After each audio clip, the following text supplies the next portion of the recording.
I remember one time attending a church service in Carmel, California.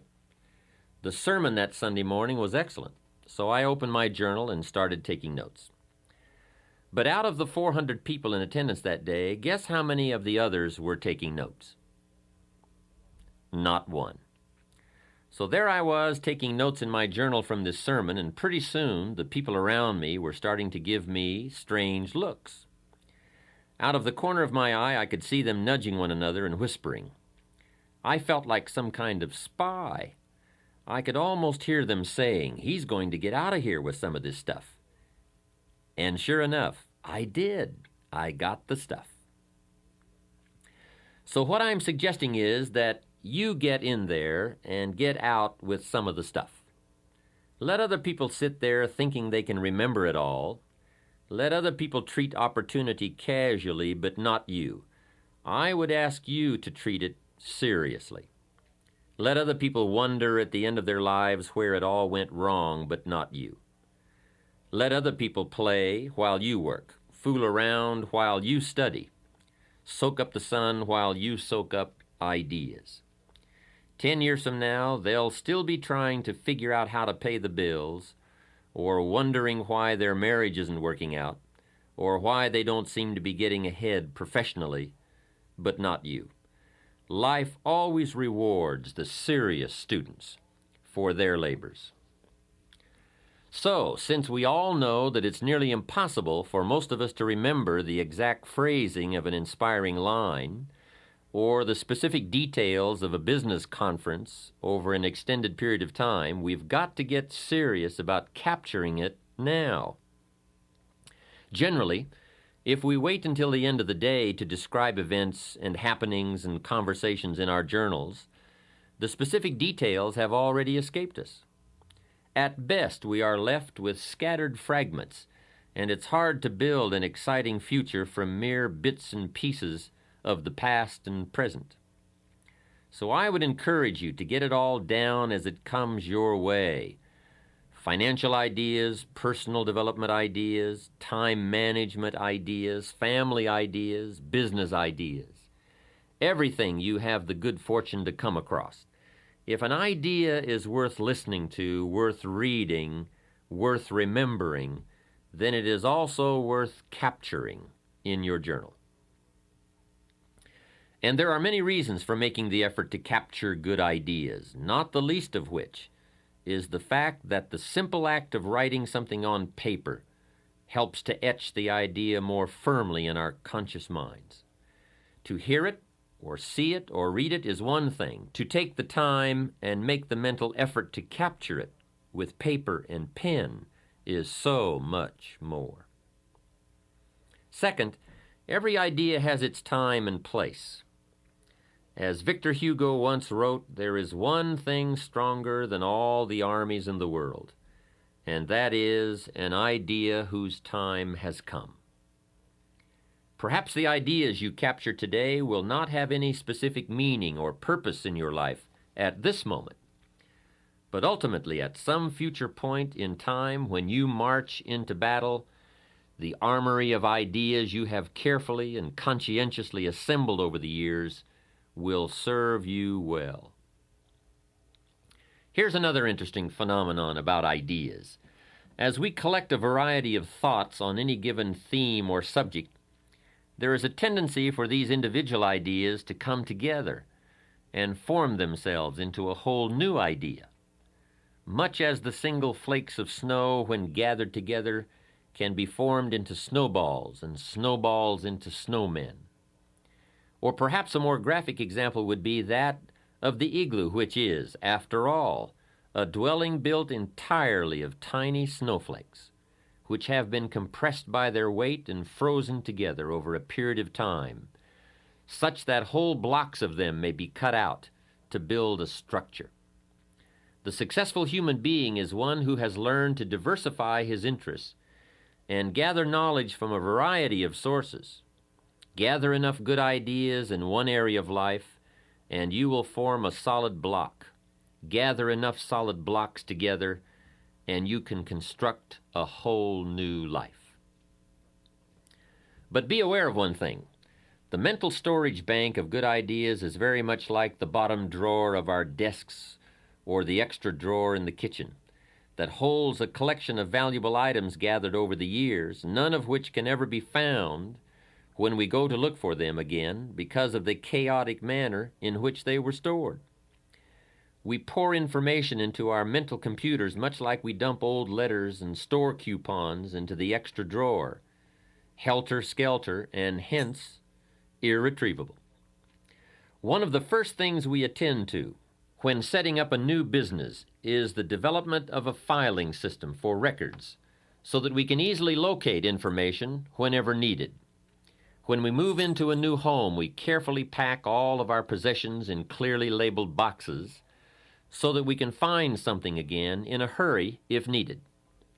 But when it comes to facts, to ideas, to observations, we have no system, as though they are incidental rather than essential to our better future. Your journal, then, provides you with a means of logically assembling and storing the pieces of information that come your way.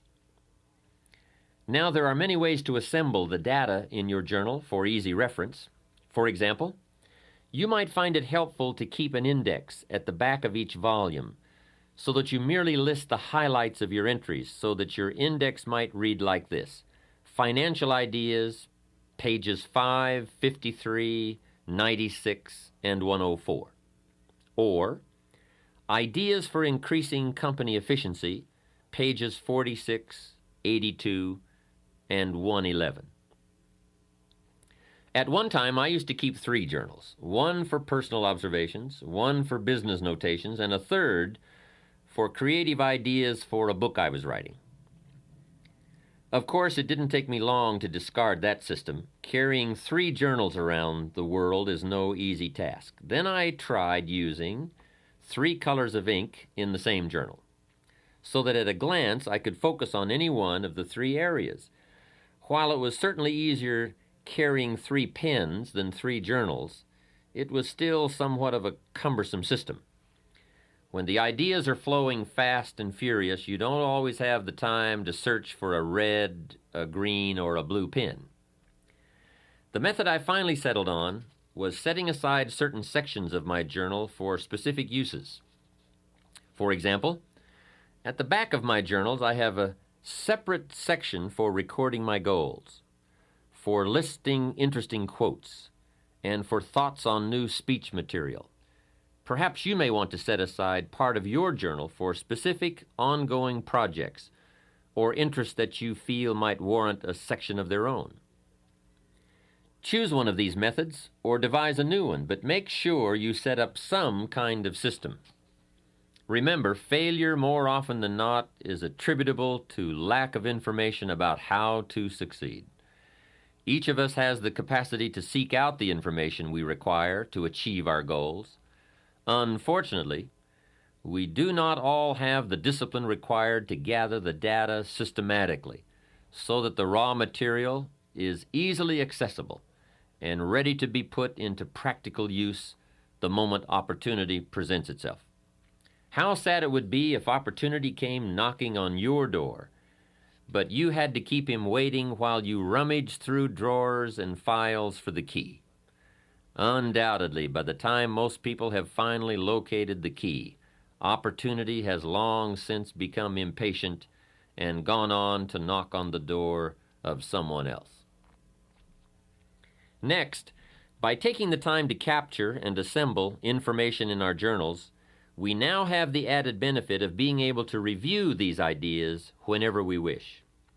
You don't have to run back to the library to reread the book you borrowed last year, or call a friend on the phone and try to reconstruct the conversation you had last month. If you've captured the essence of the conversation or the highlights of the book in your journal, it will always be there for you to refer to. And here is the key point. For your journals to have their greatest value, they must be frequently reviewed. You see, writing in journals is merely a way of capturing information, but it is by rereading our journals that we begin the process of translating information into practical knowledge about ourselves, our environment, our relationships, our businesses, our financial affairs, our dreams, and our own better future. I would strongly urge you to set aside a day each week, or at the very least each month, to review your recent entries. And then once a year, take all of your journals off the shelf and read them from cover to cover. What you read will probably make an incredible story of personal growth. You see, more than anything else, a journal is a place to document the development of your own life. It is a textbook of self-discovery and self-awareness. In fact, sometimes what you don't write can be as revealing as what you have written. A friend of mine recently shared with me the discovery that in rereading her journals, she realized that everything she had written centered around other people's lives, their accomplishments, their failures, their dreams, their needs. I finally realized, she said, that I had spent most of my adult life as a mirror reflecting everybody else's existence, rather than as a human being living a life of my own. In the pages of a journal, our innermost feelings and dreams are revealed, as are our strengths, our weaknesses, our positive attributes, and our negative habits and characteristics. If not in the words themselves, then at least between the lines of what we have written are the shadows of self-doubt, pride, envy, jealousy, and anger. Just as actions speak louder than words, so too will journals often say more than what we have written. A journal, then, should also capture your observations and reactions, for somewhere between what we see and what we do will be revealed what we are. Capture on paper the events, the circumstances, and happenings of your life. Describe the near miss you had while driving to work on the freeway. Outline your observations of people's behavior at the office party. Paint the picture of your day at the beach, the pounding surf, the soaring gulls, the distant sails. And then when you have written about what your eyes have perceived and your ears have heard, go one step further and describe your feelings, your emotional responses to life.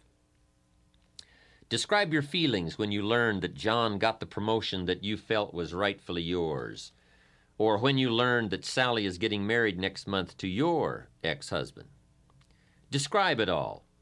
Don't miss any of the events of your life. Capture the joy of your victories as well as the agony of your defeats.